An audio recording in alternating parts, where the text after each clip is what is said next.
On the day of my wedding to the man I love, I can't express how long I've been waiting for this moment. But storms can hit without warning. I'm sorry. I'm pregnant with his child. Surrounded by well-wishers, I was ready to pledge eternal love. On this sacred day, my own sister hit me with the cruelest revelation. Even Dad, who I thought would be on my side, defended her. Why did this happen? What have I ever done? As I was drowning in despair, things took a turn I could have never anticipated. My name is Riley, 26 years old. I work at a foreign company, just an ordinary employee. My life has been pretty mundane until now, but even someone like me met my destiny 2 years ago. His name is Thomas, 28 years old. I met Thomas at a client's company, and we're currently engaged. We started dating when Thomas made the first move. After a year and a half, he recently proposed. Thomas isn't just great at his job, he's also well respected. I was so proud to have Thomas as my fiancé. Today, I brought Thomas home for a family meeting. Having not been home for a few months, Mom and Lily greeted us warmly. Riley, it's been a while. To think you'd come to announce your wedding. Mom was quite surprised. Sorry about that. Work has been hectic. It's okay. Alexander is waiting inside. Thanks. Where's Mary? She's here, in her room. I see. Honestly, I don't want to see Mary. The truth is, I've never really liked her. Mary is my older sister. Even at 30, she doesn't work. Mary has always been beautiful, and she treated others very well. Maybe because of this, people always said she was adorable and such a good girl. As a result, she grew into an uncontrollable troublemaker. But the frustrating thing is, Mary's true nature only comes out around me. In front of our parents and relatives, she plays the role of a perfect little angel. My feelings towards Mary started to sour before I even entered elementary school. Even before that, as a child, I had my grievances with her. But one incident that stands out is my 5th birthday. On that day, my parents gave me the rabbit plushie I had wanted for so long. But right after, Mary burst into tears out of the blue. I wanted that plushie too. But Mary, didn't you say you didn't like bunnies? I do like them. You copied me. Riley, it's so unfair. No, that's not true. I've always loved bunnies. Liar. Riley, do you hate Mary that much? Mary sobbed uncontrollably, making the atmosphere tense. What made things even more complicated was that Dad, Alexander, doted on Mary excessively. Whenever Mary and I had a falling out, Dad always sided with Mary. Of course, this time was no different. Dad forcefully took the rabbit plushie I was holding and handed it to Mary. Dad, that's the one I just got. Listen, Riley, you're the younger sister. Mary comes first, so give it to her. But I've wanted that bunny for so long. We can get you another one for your birthday next year. Just bear with it this year. Fine. Mary, hiding behind Dad, smirked at me maliciously. I can't forget the look on her face from that moment. It was as if her eyes were telling me, that's what you get. A few days later, I found the plushie that Mary had taken, dirty and discarded in the trash. Crying, I went to Dad, but he dismissed me, saying, You're the younger sister. Deal with it. From then on, I gave up expecting anything from my family. After that, Mary would frequently torment me, and whenever we argued, I was always painted as the bad guy. Mom always stepped in to defend me, but Dad continued to shower Mary with affection regardless. Because of Dad's incessant spoiling, Mary never held down a job and still lived a carefree life at our parents' house. She would work part-time jobs briefly, only to quit soon after, and whenever she needed money, she'd beg Dad, Each time, without reprimanding her, he'd give her an allowance. Mom grew tired of Dad's behavior and stopped intervening. Because of our past, I despised Mary and didn't want to see her. The mere thought of her causing another scene filled me with dread. Despite my anxiety, I headed to the living room with Thomas, but only Dad was sitting on the couch. Mom prepared some coffee, and the conversation shifted from casual chit-chat to talk of the wedding. As we discussed the wedding date, I heard footsteps coming down from the upstairs staircase. Oh no, now? I'd prefer she not meet Thomas. But my fear quickly became a reality. Mary, wearing a revealing outfit, entered the living room. Feigning sweetness, she addressed me. Oh my, Riley, long time no see. Mary, we're discussing something important. Can you come back later?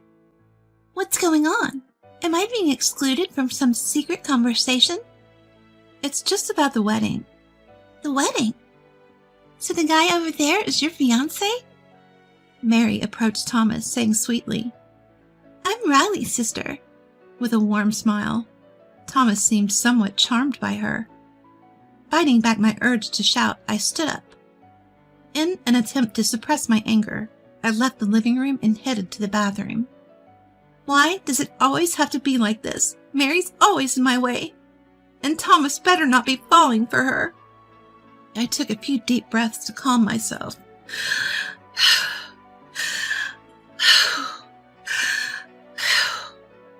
Returning to the living room, I found Mary and Thomas deep in conversation, laughing together. Witnessing that scene, the anger I'd been suppressing surged instantly. I gathered my things and called out to Thomas. Thomas, we're done here. Let's go home. Huh? Are we leaving already? What about the wedding plans? I'll contact Mom about it later. Can we just leave now? All right. Alexander, Lily, Mary, it was nice seeing you all. As we tried to exit the living room, Mary ran up to Thomas. Come back soon, she said, flashing a big smile. It irritated me. I had told Thomas about Mary before, yet seeing him so taken with her, I felt anger again. On the way home, I broached the topic with Thomas, trying to dispel my anger and anxiety. Thomas, you remember what I told you about Mary, right? Yeah, I do. But based on our chat today, she seems nice. That's the thing. She's like that with everyone but me. Please don't be so easily fooled. Hey, I'm not easily swayed. The one I love is you, Riley. I wouldn't fall for any temptations. I trust you. Yet, recalling Thomas's expression around Mary earlier, I still felt unease. I think we should avoid visiting my family home as much as possible after we're married. After that, we didn't discuss Mary and simply enjoyed our time together. Our wedding preparations were well underway, and I was too busy to dwell on anything else. Then the big day arrived. My wedding dress, which I'd tried on many times and finally chosen. Makeup slightly bolder than usual, and a subtle tiara. The once-in-a-lifetime event. The day I'd long dreamed of came faster than I thought. Thomas looked tense. Of course, I felt the same nerves. But more than that, I was overwhelmed with joy that we were finally becoming husband and wife. After the ceremony, as a whirlwind of emotions engulfed me, we transitioned to the reception venue. After the groom finished his speech and the meal began, suddenly, Mary, seated at the family table, broke down crying loudly.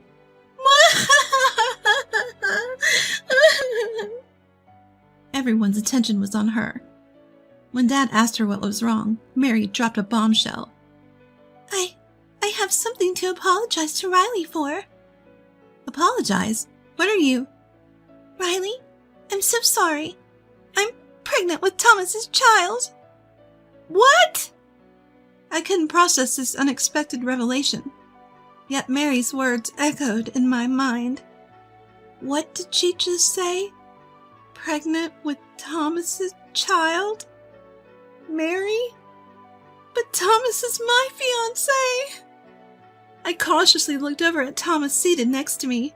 His face was pale, and he was sweating, looking down. In that moment, it hit me. What Mary was saying was true.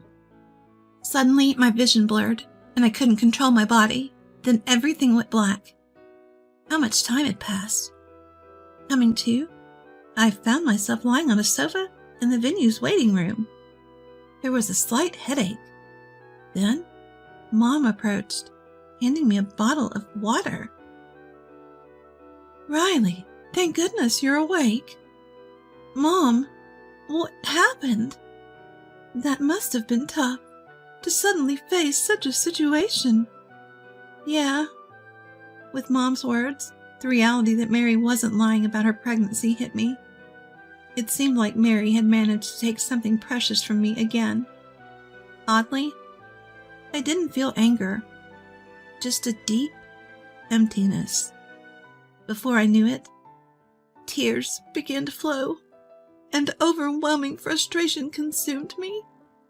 Mom hugged me tightly, trying to console me. Riley, it's okay. It's going to be okay, all right? Don't cry. Mom, I just... Rest for now. We'll talk about everything properly later. For the next few days, I stayed somewhere else with Mom. The thought of returning to the family home with Mary or the apartment I shared with Thomas was unbearable. A few days later, I started to feel better and my emotions began to stabilize. Upon telling this to Mom, she decided it was time to sit down and talk with Mary and Thomas at our family home. Seeing Thomas after such a long time, he looked worn out and pale. Contrasting his appearance, Mary seemed smug and triumphant. I decided to first ask Thomas about his feelings. So what's the plan now? Well, that is... It's quite something, getting your fiancé's sister pregnant. I'm too stunned to even blame you. I'm sorry, but I love Mary.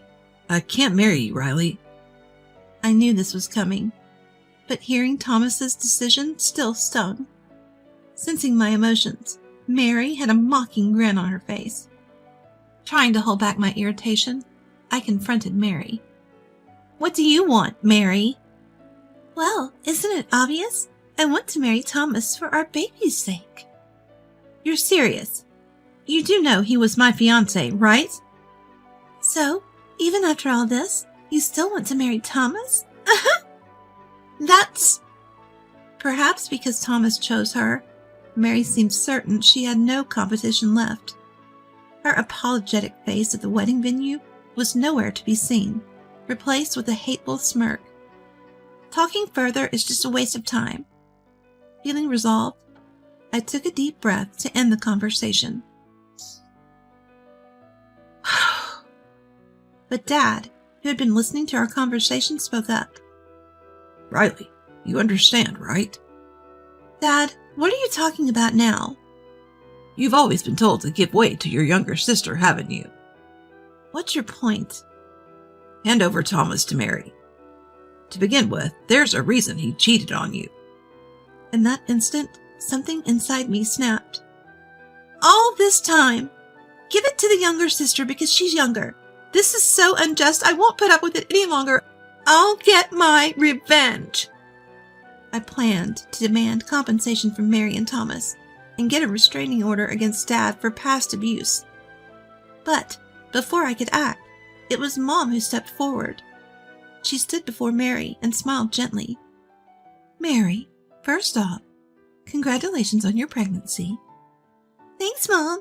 This will be your first grandchild. Grandchild? Don't make me laugh. You're no longer my daughter. What? Mom, what are you saying? How could you stoop so low as to steal your sister's fiancé and get pregnant by him? You're no better than a monster. Mary, hearing the stern tone from Mom, a side she'd never seen before, shrank back in fear. Dad, concerned about Mary, stepped in to intervene. Hey, what's gotten into you? This is hard on Mary. Hard on her? At that moment, Mom stood directly in front of Dad, gripping his shirt tightly. Enough is enough. What on earth are you talking about? What's your deal? Why are you acting like this? How can you say it's hard on Mary? Don't you see how Riley is the one truly suffering here? Calm down. Mary isn't the only one at fault here. Riley played her part in this, too. Dad kept trying to defend Mary, but Mom had had enough. She released her grip and said, I don't ever want to see Mary again. And we're getting a divorce. What? Divorce? Yes, why would I stay in a family with someone so heartless? If you understand, then please leave. But... Am I joking? Absolutely not. Can't you see how much you've hurt Riley? And if you ever try to harm my precious daughter again, even if you're family, I won't hesitate to take you down. Got it? Mom's forceful words turned Dad's face pale, and for good reason. If he were to be kicked out, he'd have nowhere to go. Because the house, passed down from Mom's grandparents, was in her name. Dad had married into the family with wealthy landowners. But after the grandparents passed, he became more dominant, disregarding Mom's opinions. He always said, I am the one supporting this family. Probably getting too arrogant after the grandparents' passing. And he completely forgot one crucial detail. The house was inherited from the grandparents and was under Mom's name.